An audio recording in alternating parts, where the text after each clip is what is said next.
as an introvert by nature, that's who I am. I'm not an extrovert at all. I had to, at the very beginning of my networking journey, I had to push myself to get out there and do things that I normally don't do. And then it turns out to where I actually got pretty good at it.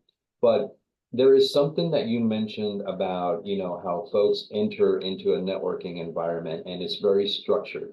And there's all these metrics that are being measured, and it could be, for an introvert, it could be somewhat intimidating seeing everybody working towards those metrics and whatnot, and then you as an introvert and or as a new networker, you don't know what's going on. You don't know how it works or what's happening.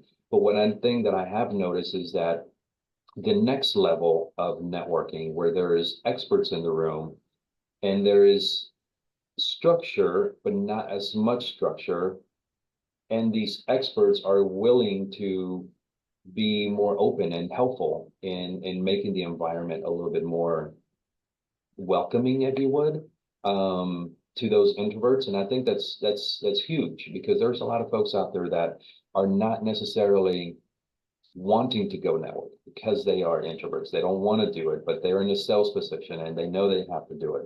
But how do they get in? So the way that they get in my opinion, is by finding a networking group that, yeah, they take care of some metrics and whatnot. They measure a few things, but it's not all about that. It's about making sure that every single individual in the room feels the exact same way, whether it's the new person, the introvert, or the experienced networker.